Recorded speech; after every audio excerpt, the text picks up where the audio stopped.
আজকে ফারাক্কা বিধানসভার অন্তর্গত এটা অর্জুনপুর এলাকাটা, অর্জুনপুর এলাকায় এসেছি আপনাদের দোয়া চাইতে, সমর্থন চাইতে, আশীর্বাদ চাইতে।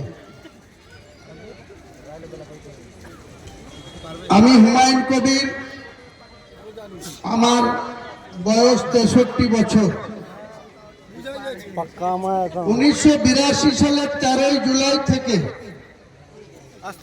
ভারতবর্ষের জাতীয় কংগ্রেস করেছি 2012 সালের 16 নভেম্বর পর্যন্ত, দীর্ঘ 30 বছর।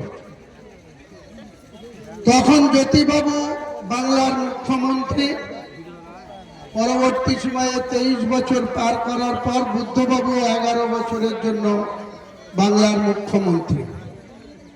আমাদের রাজনৈতিক জীবনটা শুরু থেকেই লড়াই সংগ্রাম,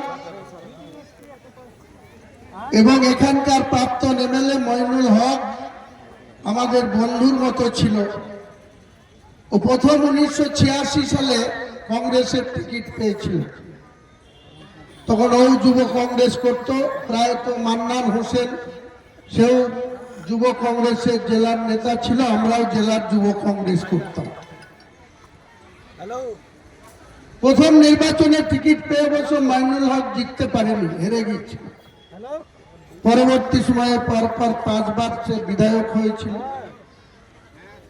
আমরা কখনো কখনো ফারাক্কায় কংগ্রেস রাজনীতি করতে গিয়ে আমাদের নেতা ছিল সেই সময় প্রয়াত অতীশ চন্দ্র সিনহা, প্রয়াত আব্দুল সাত্তার সাহেব, পাশের জেলা মালদার বিয়ে আতাউর গনি খান চৌধুরী সাহেব। আমরা 20 বছর বয়স থেকে কংগ্রেস দলটা করতাম। কংগ্রেস দল করে যে সম্মান আমরা বাংলার মানুষের কাছে অর্জন করেছিলাম বা পেয়েছিলাম, আজকে বাংলার মুখ্যমন্ত্রী মমতা বন্দ্যোপাধ্যায়, আপনারা সবাই জানেন 1984 সালের 31 অক্টোবর ঠিক সকাল 9:15 তৎকালীন প্রধানমন্ত্রী শ্রীমতী ইন্দিরা গান্ধী তার দেহরক্ষীদের গুলিতে নিহত হয়েছিল। গুলি